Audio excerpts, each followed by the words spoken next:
Au nom d'Allah, le tout miséricordieux, le très miséricordieux.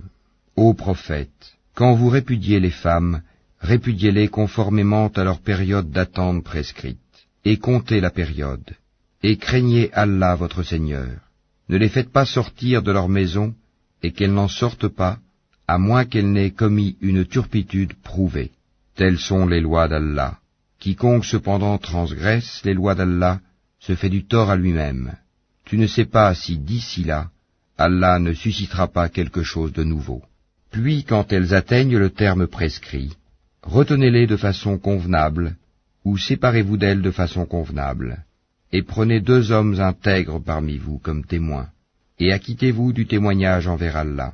Voilà ce à quoi est exhorté celui qui croit en Allah et au jour dernier, et quiconque craint Allah, il lui donnera une issue favorable, et lui accordera ses dons par des moyens sur lesquels il ne comptait pas.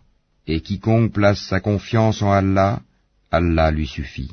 Allah atteint ce qu'il se propose, et Allah a assigné une mesure à chaque chose. Si vous avez des doutes à propos de la période d'attente de vos femmes, qui n'espèrent plus avoir de règles, leur délai est de 3 mois. De même pour celles qui n'ont pas encore de règles. Et quant à celles qui sont enceintes, leur période d'attente se terminera à leur accouchement. Quiconque craint Allah, cependant, il lui facilite les choses. Tel est le commandement d'Allah qu'il a fait descendre vers vous. Quiconque craint Allah, cependant, il lui efface ses fautes et lui accorde une grosse récompense. Et faites que ces femmes habitent où vous habitez et suivant vos moyens, et ne cherchez pas à leur nuire en les contraignant à vivre à l'étroit. Et si elles sont enceintes, pourvoyez à leurs besoins jusqu'à ce qu'elles aient accouché. Puis, si elles allaitent l'enfant né de vous, donnez-leur leur salaire, et concertez-vous à ce sujet de façon convenable. Et si vous rencontrez des difficultés réciproques, alors une autre allaitera pour lui.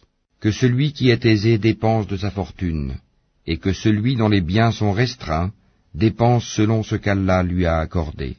Allah n'impose à personne que selon ce qu'il lui a donné, et Allah fera succéder l'aisance à la gêne. Que de cités ont refusé avec insolence le commandement de leur Seigneur et de ses messagers. Nous leur en demandâmes compte avec sévérité, et les châtiâmes d'un châtiment inouï. Elles goûtèrent donc la conséquence de leur comportement, et le résultat final de leurs actions fut leur perdition. Allah a préparé pour eux un dur châtiment. Craignez Allah donc, ô vous qui êtes doués d'intelligence, vous qui avez la foi. Certes, Allah a fait descendre vers vous un rappel, un messager qui vous récite les versets d'Allah comme preuve claire, afin de faire sortir ceux qui croient et accomplissent les bonnes œuvres des ténèbres à la lumière. Et quiconque croit en Allah et fait le bien, il le fait entrer au jardin sous lesquels coulent les ruisseaux, pour y demeurer éternellement. Allah lui a fait une belle attribution. Allah qui a créé 7 cieux et autant de terres, entre eux son commandement descend, afin que vous sachiez qu'Allah est en vérité omnipotent, et qu'Allah a embrassé toutes choses de son savoir.